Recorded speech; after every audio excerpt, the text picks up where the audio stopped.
Hey guys, thanks for having me here today, and let's spend some time in talking about some modern engineering principles on the cloud.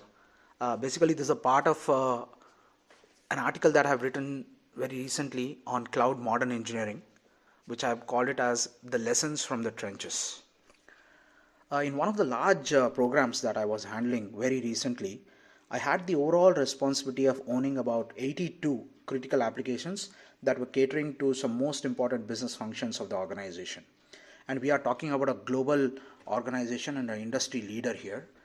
I consider it as an honor for getting an opportunity like this in my career to be at the driver's seat for a truly digital transformation program as this one. I definitely respect the confidence of my esteemed partners for their faith in me. And without going into the finer details, I would like to share some of the learnings that we had in this amazing program.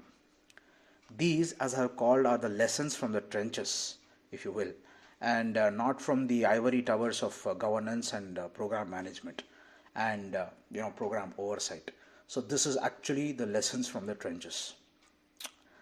We had it all. The 82 enterprise applications were categorized into run and grow and in almost a 60-40 ratio. The run apps needed high-end maintenance, hot fixes and 100% uptime, and grow apps needed next generation development and modernization. So we had new PaaS development on one side, server decommissioning and data center exit strategies, third-party SaaS integrations in human capital management and payroll, virtual assistants, major incident management, and you name it. So this program, I can say it had it all. And after multiple discussions with senior technical managers, we shortlisted a set of 9 important parameters against which the applications will be tracked and measured regularly. So these are what we called as the modern engineering parameters for all the cloud apps. Several aspects were considered before finalizing these parameters. I cannot go into that because it was an elaborate exercise. However, the most important parameters that come to my mind right now are the application architecture, user metrics, including users with visual, physical, or cognitive disabilities, business process criticality, of course, size of the application, infrastructure needs, longevity of the application, and many other aspects. And I will try to touch upon some basic high-level aspects of these parameters in the next few slides. IaaS migration. While cloud migration was already started in the group, there were still many applications that were still running on premises. So the first important parameter for us was to aggressively drive and track the IaaS migration of the on-premises applications. We aimed at lift and shift to immediately gain the advantages of the cloud. This also gave us an opportunity for application rationalization, where we decided to sunset a few applications by adding additional features and functionality to other larger applications. We did not see any benefit of moving a few applications into the cloud for multiple reasons. So IaaS migration was first important modernization parameter in this program. The second one is what we called get current and stay current. So getting current and staying current is one of the important aspects of ensuring safety, security, and overall health of the hybrid ecosystem. This is more important when we are dealing with financial applications or PII data or health records. So get current is if the application was running on any older version of the servers, then get them updated with the latest version. So get latest. So that is what is called get current. And staying current is ensuring that the versions running are always the latest and greatest. So we had to ensure that we got current, we get current and we stay current across application servers, database servers, and operating system servers. So we had to track the getting current and staying current activities across the application servers, database servers, and operating system servers. Adhering to this parameter could be quite challenging, honestly, because as it would take some code rewrite, a good amount of code rewrite in some cases, build and deploy, and of course, building and deploying the applications. But we don't have a choice for an application that is critical. So this has to be done. Moving on, the third, I can say a very important parameter in this particular program was accessibility. Accessibility was one important parameters that we had shortlisted, and one of the things we had to do was to ensure that all the applications which had a UI UX interface should adhere to some important accessibility standards. We had to ensure that the web pages and websites are accessible to all, especially to users with disabilities.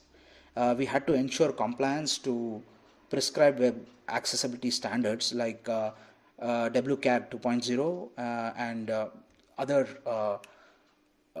accessibility standards. This also required a good amount of code changes to the UI layer. This also required a bi-weekly cadence with the accessibility experts to get the application certified to meet the accessibility standards. This was a very usual and I can say unforgettable learning in my life, where every 2 weeks I would present the applications to a large team of accessibility and UX experts and users with special abilities and get their opinion, feedback, and sign off. I cannot forget the day when after one such meeting, one of my friend with almost 98% visual impairment used his mobile app to call a cab for both of us. It was unforgettable. I cannot, so accessibility was one important parameter. We can discuss a lot about this, but for now, I would stop there. The fourth parameter, which was very important in this program, was Git adoption and build automation. So adopting a standard configuration control is one of the important things that we tracked in this program. We had to ensure a standard way of configuring code and code management across the applications. Some of the older and shadow applications did not have a strong process and the code was lying on random servers or file shares. A standardization was very much needed and we tracked this extensively across the applications. We also had to drive build automation, as we had a good number of applications where the build process was not automated.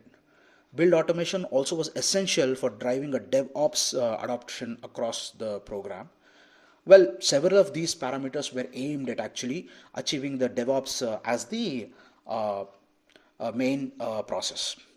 With a broader aim to move to a DevOps model across the portfolio, Git adoption and build automation was rather very important. Well, Agile adoption was the next important parameter.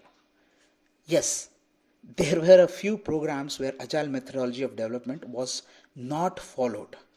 This is very typical of a very large enterprise. There were a good number of application teams that were still using a sort of customized waterfall model, and an Agile model was not implemented. We had to identify the programs depending upon a few factors where immediately an Agile methodology was to be implemented. Tracking of Agile methodology implementation also became one of the key parameters for this particular engagement. As this initiative was completely sponsored and driven by the senior most management, we did not face any problems or opposition in implementing Agile across the program. Moving on, telemetry. Implementing telemetry and monitoring for cloud applications in an enterprise is a very critical step. Several times this is neglected during the initial stages of the project, only to be realized later. Having a strategy for telemetry implementation for all new programs was mandated and was clearly one of the important gating criteria. For older programs on the cloud that were already in production, we had to change the strategy. We made Azure Application Insights and Azure Monitoring implementation as a basic starting step. So telemetry needs vary by application and the level of telemetry needed, and we cannot follow a one-size-fits-all approach. However, there needs to be some starting point. So Azure Application Insights and Azure Monitor were the starting points for apps in production. App rationalization. I have I had touched upon this in my first point about IaaS migration. However, application rationalization was a separate parameter for us to track. In any large enterprise transformation program, we we face a situation where we need to ask questions of whether an app is needed or not after a couple of years. That is, whether what is the longevity of the app. Often the business teams don't see a value for the app after 2 or 5 years. In many cases, some of the smaller apps are already merged with a larger application. What I mean is the core business functionality of the smaller app is already available in some larger application. So maintaining this smaller app individually is not cost effective for the organization at all. In such a situation, we go for an application rationalization strategy where either the smaller application is put on a sunset path or it is merged functionally with a larger application. We definitely need a dedicated engineering effort for doing that. So retain, merge and sunset. So for this program, we did exactly that. Every application in the portfolio went through a scrutiny of whether it is important after 2, 5 or 10 years. Also, we analyzed if the core business functionality of this application can be merged or already available with a larger application inside the organization, be it a SaaS application that is already being used by the organization or any other larger PaaS development which is already uh, combining the core business functionality of smaller apps. So if that functionality is already available or if it can be quickly implemented, then definitely this app is a candidate for a merger.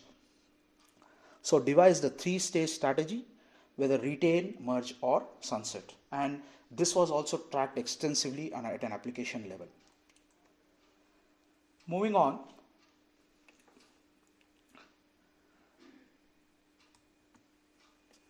server optimization. We had a large number of servers in this program, on-premises, cloud virtual machines, etc. And there were many instances where the virtual machines were created recklessly, both in the size of the virtual machines and also the number of the virtual machines. The management wanted a dedicated, focused effort for server optimization and wanted to see the results very quickly. A dedicated team was formed for this, consisting of an infrastructure manager and application experts to focus on server and infra optimization and drive it completely.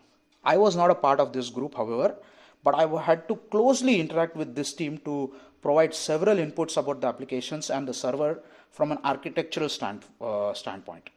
Uh, while the team had an awesome program manager and I really loved working with him and learn. But the main elements of this strategy that the team followed were, I can say, containerization if it's applicable, virtual disk optimization, virtual machine right sizing, and move SQL Server to either IaaS, to IaaS, that is SQL on a virtual machine, or to SQL Azure managed instances, or SQL Elastic pools, wherever possible.